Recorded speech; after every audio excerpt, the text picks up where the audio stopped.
আপনি কি স্কুলে কলেজে পড়েন বা অভিভাবক? আপনি কি চান জীবনে প্রতিষ্ঠিত হতে বা কেরিয়ারে স্ট্যান্ড করতে বা ইন্টারভিউতেও ক্র্যাক করতে পারেন? হ্যাঁ, অবশ্যই এগুলো ফ্রিতে করা হয়েছে যাতে আপনাদের সুবিধা হয়।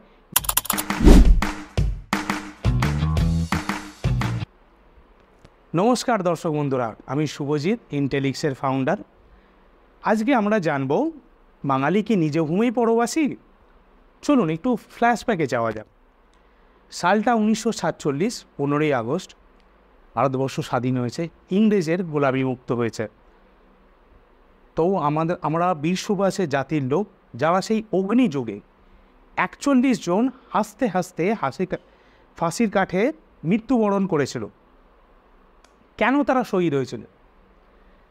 তারা শহীদ হয়েছিল যাতে কি তাদের যারা নাতিপুতি বা পরবর্তী প্রজন্ম বা দেশবাসী, তারা কি শুধু সরকারি ভাতায় জীবন ধারণ করে, বা তারা এই শুনে বড় হোক যে বাঙালি ডরপোক আছে।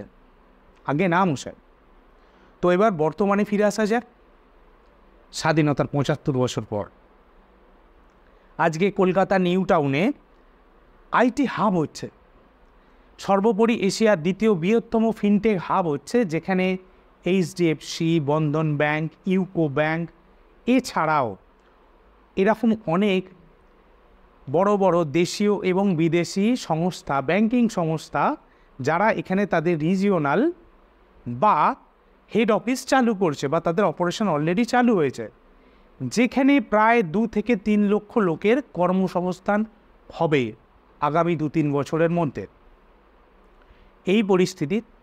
তো আপনি কি স্কুলে কলেজে পড়েন বা অভিভাবক? আপনি কি চান জীবনে প্রতিষ্ঠিত হতে বা কেরিয়ারে স্ট্যান্ড করতে?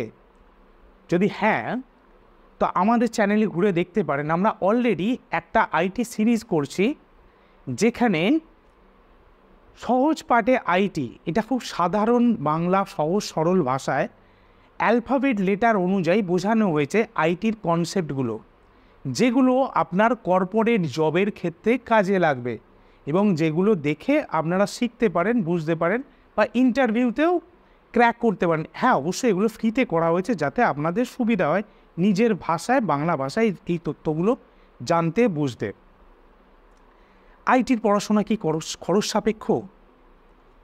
সঠিক গাইড করার কেউ নেই? হ্যাঁ, অবশ্যই এই ফ্যাক্টরগুলো অবশ্যই আছে।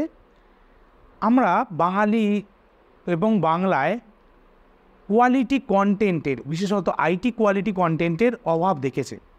সেখানে রেলিভেন্ট বা জব রিলেটেড কন্টেন্ট প্রায় নেই বললেই চলে। এর সব দোষ স্টুডেন্টের নয় এবং পাবলিকেরও নয়, কারণ তাদের কাছে সেই রেলিভেন্ট পৌঁছে দেওয়ার, রেলিভেন্ট কন্টেন্ট বা এই ধরনের তথ্যগুলো পৌঁছে দেওয়ার কেউ সেইভাবে উদ্যোগ নেয়নি। তাই জেলার ছেলেমেয়েরা, বিশেষত যারা বাংলাভাষী এবং বাংলা মিডিয়ামে পড়ে, তারা বেশ পিছিয়ে পড়ছে এই কম্পিটিশানে বা এই সুযোগ সুবিধাগুলো থেকে। আর একটা ব্যাপার একটু বলি, সন অফ সয়েলের ফ্যাক্টর। আমাদের সব কিছুই কলকাতা কেন্দ্রিক, পশ্চিমবঙ্গের, এবং সরকারি চাকরির একটা বাবু আনার স্বপ্ন আছে। এটা খুব বাস্তব এবং এই বাস্তবতা থেকেই বলছি, যে কারণে আমাদের যে ছেলেমেয়েরা আছে তাদের এই ব্যাপারগুলো নিয়ে বলা হয় না, বোঝানো হয় না, এবং এই তথ্যগুলো নিয়ে অবগত নয়, যে জন্যে এই বাস্তব রিয়েলিটি এবং কাজের জায়গা থেকে তারা অনেকটাই পিছিয়ে পড়ছে। একটা চিত্র তুলে ধরা যাক। এই আইটি হাবে কাজ করে বাঙালির সংখ্যাটা কি 70%? আগে না মশাই। আচ্ছা, কতজন গ্রামের বা জেলার ছেলে এই আইটি হাবে কাজ করে বর্তমানে? সংখ্যাটা কি 20%ও হবে? আগে না মশাই। কিন্তু কেন এই সাজানো বাগানে পশ্চিমবঙ্গের বুকে, এই যেখানে আমাদের আইটি হাব বা এই ফিনটেক সেন্টারগুলো হচ্ছে, ঠিক আছে, সেখানে আমরা শুধু দর্শক হয়েই থাকবো? কেন বাঙালি ও জেলার ছেলেমেয়েরা এই সুযোগগুলো থেকে বঞ্চিত হবে?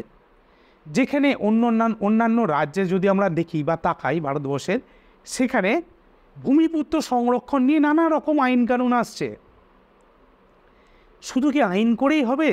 এটা কম্পিটিশানের যুগ এবং এমএনসি বা কোম্পানিগুলোতে যেখানে স্কিল দেখা হয়, সেখানে নিজেকে যোগ্য করে তুলতে হবে এবং সেই কম্পিটিশানে যেতে হবে, যেখানে সেই কম্পিটিটিভ স্যালারি বা ভালো মোটা মাইনের বেতন দেওয়া হয়, ঠিক আছে, এবং সাথে প্রমোশনও দেওয়া হয়। যদি সে নিজের যোগ্যতা প্রমাণ করতে পারে। তো আমরা এইগুলো কিভাবে পেতে পারি বা এইগুলোর ক্ষেত্রে আমরা কিভাবে এই সুযোগগুলো নিতে পারি, কাজে লাগাতে পারি? হ্যাঁ, অবশ্যই আপনাদের এই স্কিলগুলো শিখতে হবে, জানতে হবে, বুঝতে হবে, একে অন্যকে রেফার করতে হবে, একে অন্যকে হেল্প করতে হবে এই জায়গা থেকে। সেই চেষ্টাটাই আমরা করছি। আমরা আমাদের ক্লাসের মাধ্যমে, ওয়েবিনারের মাধ্যমে বা সেমিনারের মাধ্যমে এই চেষ্টাগুলোই করে চলেছি। জয় বাংলা, জয় হিন্দ। এই কন্টেন্টগুলো যদি আপনাদের ভালো লেগে থাকে অবশ্যই লাইক, শেয়ার এবং সাবস্ক্রাইব করে দেবেন। ধন্যবাদ।